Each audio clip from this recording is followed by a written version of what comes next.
other people, you see the good qualities in them. When you look at other people, you can admire them and you feel mesmerized by them. But when you look at yourself, you don't have those feelings. Why is that? Why is it that you can give out all those emotions to everyone except for yourself? Why is it that you can make someone else feel secure about themselves, but you can't when it comes to you? Listen, I am here right now to fix this, and literally after this video, you will be a step closer to becoming more confident. Hi guys, my name is Liz and welcome back to my channel. Okay, let's get right into it. First things first. In order for you to become more confident, you have to get to know yourself. You have to study yourself and your behaviors and your emotions to a point that when someone comes up to you and tells you, oh, this is the way you are, you can be like, yes, I am that way and I know why I am that way and I'm working on fixing that. Because no one can tell you who you are when you know who you are. When I started healing my traumas and I started this whole healing journey, I became a lot more confident in myself. Because before I used to think like, oh, I'm just crazy. Like I'm a crazy person. And then when I started healing my traumas, then I realized, oh, wait a minute. You're not crazy, you're hurt. And this happened. And this is why you're acting that way. And then I could heal that. And then I could also not listen to when people said to me, oh, Liz, you're just crazy. See, for me as well, it's very obvious when I see someone that doesn't know who they are and they're trying to fit in anywhere and trying to adapt to that person and whatever they're doing, they're very easily manipulated. You can very easily manipulate people like that and you can spot them like this. And when people want to take advantage of you, they will see that in you. So how do you study yourself? You journal, okay? Now go to internet, like go even to my Instagram account, it's thewizardliz. I have shadow work questions there. You click on them. You go to Pinterest, you look up shadow work questions, journaling questions, questions about myself. You look all these questions up and then you answer them for yourself. That way you will get to know yourself little by little, more and more. The thing that helped for me personally was therapy. I went into therapy, I talked to my therapist and she validated me in a lot of ways. I've been gaslighted my whole life and thought that I was overreacting, nothing was wrong with me, I was just crazy. Until I started talking to my therapist and then she told me, no, you are this way because this happened. This is how we can fix it. And she literally made me feel sane. So why am I feeling this way? Why do I have these issues? Why do I have these addictions? See, I am so tired of people just saying, oh, it's just mental health, whatever, it's just that way. This is not normal. This behavior is not normal. Like even if I think about myself, right? When I had my ED where I would binge and then, you know, the food, if I look back at myself now, even in my head, imagining myself doing that, my behavior was not normal. But people will tell you, oh no, it's just a mental health issue, whatever. No, I was severely traumatized and I didn't know how to get my trauma out other than doing that. Had I known that this could be linked to trauma, what I was doing, and not just because I had an ED, I would have gone into therapy much faster. The thing is read books about subjects that you want to know more about yourself, right? So for example, me, I had obviously the PTSD and trauma. So I read the book, The Body Keeps the Score. Guys, this book was like, what? So these things are actually like scientifically proven that can happen. There's research done on this. It's like my brain is wired differently than non-abused children.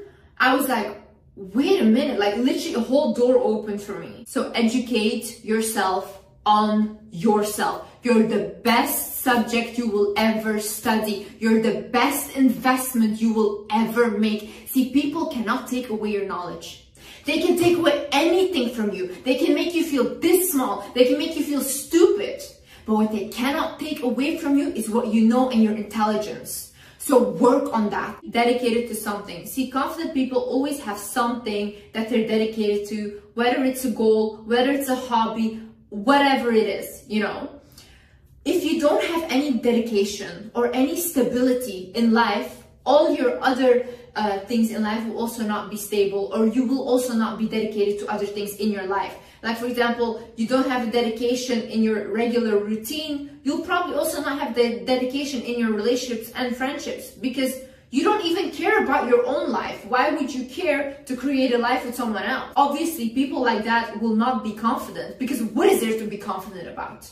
Why should you be confident? Literally, if you're constantly not doing anything, you don't have any goals, you don't have anything that you want to do, or even hobbies you like to engage in, how should you be confident? If you even go out with a group of friends, what will you talk about? You have nothing to talk about. That's why you need to find dedication in something, so you can be dedicated to yourself, so you can be dedicated to your family, to your loved ones. But be dedicated to something in your life and to yourself first. Surround yourself with people that you look up to. I read this quote recently, and it was about if you want your ego stroked, then you should hang out with people that look up to you. But if you actually want to learn something in life and evolve, then you should hang out with people that you look up to. There's one thing, and I need you to understand this. Your friend group is you. If all your friends around you are insecure, you're gonna also be part of them. And you're not going to be able to get out of that insecurity. First thing, you're sharing your energy with these people, and you guys are exchanging energies constantly by hanging out with each other. So their insecurities come to you, they take your insecurities, and it's just a cycle like this. But who breaks this cycle?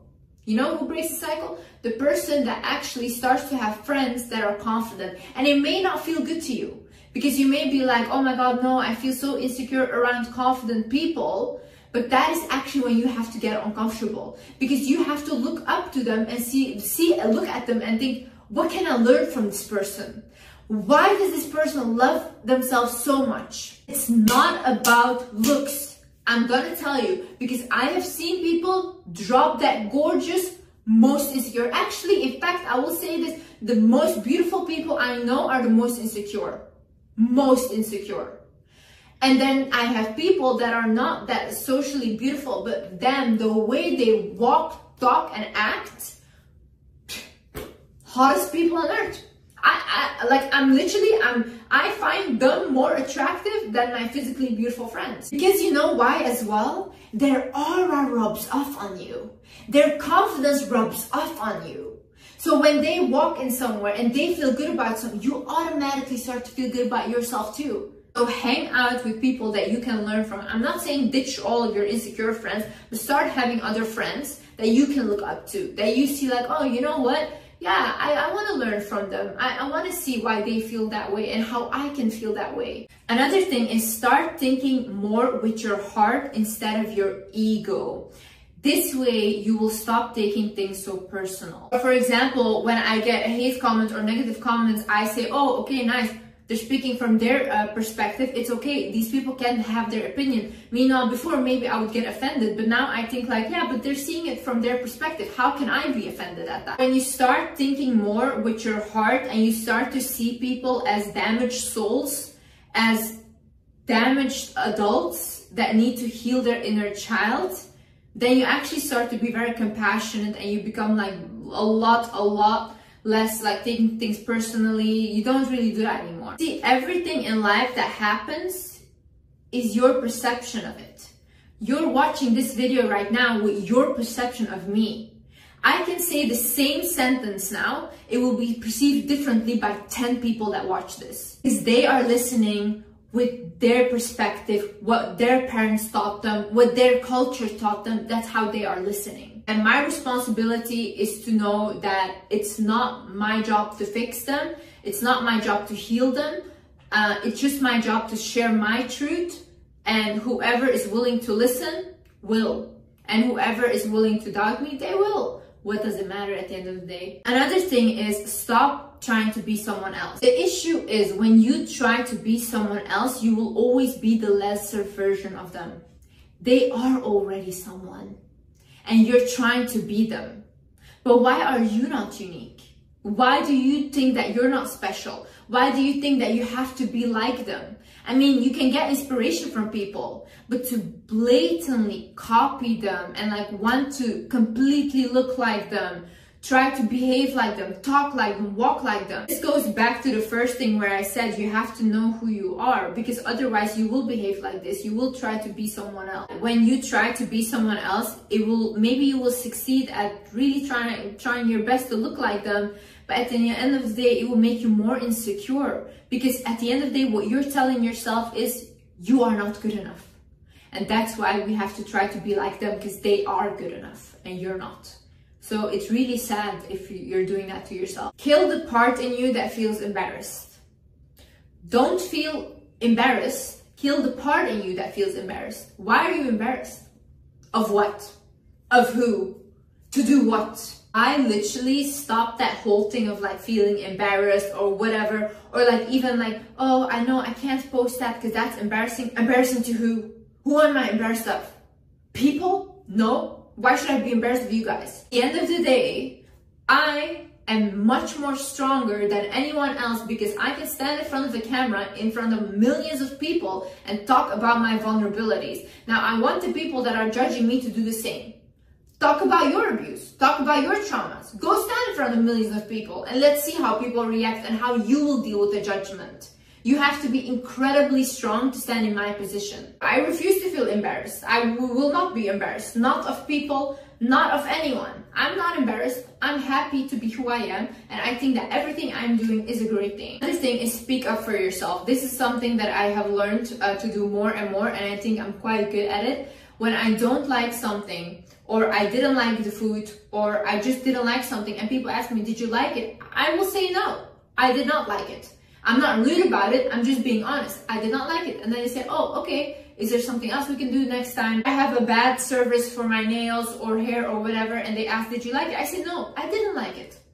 And then they say, okay, how can we help you then? Like, how can we fix this? Then I say, okay, let's do this, and we can resolve it like this. I used to be the person, I was such a people pleaser that even if they cut my hair, imagine I say I want to trim, right? They cut it till here, I will go cry in the mirror and say, oh, it's nice, and then I will go home crying more, you know? Like, but for me now, it's like, no, I'm paying for a service, I want a nice service, I'm not really a difficult client, but if I really don't like something, or it was not what I asked, or even the food was really not nice, I will say it. It was not nice. I will still pay for it and it was not good, but that's it. So start speaking up for yourself. This even shows, like, imagine your inner child, right? When you grew up, you could never speak up for yourself, and now you're the adult that speaks up for yourself. Imagine how proud that would make your inner child. Imagine. Realize that it's okay to say no. Like, no, I don't want to do it. No, I don't want to come. No. No, I can't make it. No, I don't want to do that with you. No, I don't want to go there. I also had like a lot of people ask me like, oh, can you promote this, blah, blah. And I said, no, I can't. I don't do that.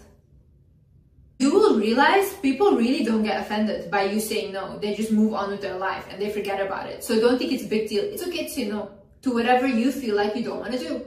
Don't be afraid to take up too much space. See, there's not such thing as you are taking up too much space or you are too much. You're not too much. Everyone around you is just not good enough and they're not matching your vibe. See, for example, with me, when I used to go out and stuff, I would always like not wear makeup or not try to wear makeup because I didn't want to look like I was trying too hard. But why would I not try? Like, why would I not do that? Why do I not want to look cute or look good, you know? Because I was just afraid of the attention and all these things. But why not? I would also look at myself. If I saw myself walking in a room, I would look at myself. I would think, whoa, she's so gorgeous. Stop like dimming your own light to make others feel better. Because at the end of the day, it's not that they will feel better. It's just that they see you as less. Okay? It's not that you're doing them a favor, they just don't care about you. Another thing is admit when you're wrong and be willing to learn. See, these days people are just like, oh no, I'm so right, like I know everything. We don't know anything. Like we literally, as humans, we don't know anything. I was watching this interview, I don't remember from who it was, but this guy basically said that if we would use our body the same way we use our brain, we will only be able to lift a finger because we don't use our brain at all. Literally, humans don't access the capacity of their brains, and if they would be extremely powerful. Stop thinking that you know everything and that you don't have to learn anything anymore and all these things. No, like one of the most confident people, they're always willing to learn, and highly intelligent people as well. And they also say, hey, listen, I don't know enough about this subject. I don't know what I'm talking about. I cannot answer this. Like, admit when you don't know. How I do this, for example, is if I don't know enough about a subject, I say, yeah, I don't know anything about that. And when the person is telling me, I tell them, can you teach me? Because I want to learn. And that's also how I become more confident, because I have more knowledge about the world, about myself, about people around me. Rewire your mind with positive affirmations. I know I've said it 100 times, but this is because it actually works. I listen to positive affirmations myself till this day. I listened to my own meditation affirmation video that I uploaded, the one about beauty and confidence. I listened to it myself. And every time I listen to it, I feel so much more confident, and I literally find myself more attractive. You believe in your mind is the most powerful thing. That's the only thing that will manifest. And our mind is wired negatively first. So the first thing that your mind will do is it will go to the negative side and think negatively. So to put on some meditation or some affirmations on your phone and listen to it positively, it's not a bad thing. It's not something crazy. It's good for you. It will help you. It will rewire your mind. Imagine you say an affirmation every single day, I am powerful. You say that just every day, even if you don't believe it. I am powerful. I am powerful. I am powerful. You look at yourself in the mirror, you say, I am powerful. I am powerful. What will happen? You will start to be powerful, feel powerful, and attract powerful people. Trust your ability to bounce back from anything. I said this in my previous video about an interview that I watched from Lisa Nichols, where she said true confidence comes from your ability to bounce back from anything. So basically she was like, when I do something, I think about, you know what, even if this thing fails, I can bounce back from it. I can do it again. I know I can do it again. And that is actually true confidence. Because see, when you do something, it doesn't have to be perfect. If you're waiting for it to be perfect, you will never even start, because perfect does not exist and you will not be happy. But if you think to yourself, you know what, I'm going to try this thing, and maybe this thing will not work out, but at least I tried it, and when it fails, I will try something else. That is when you have to reach true confidence in yourself and in your ability.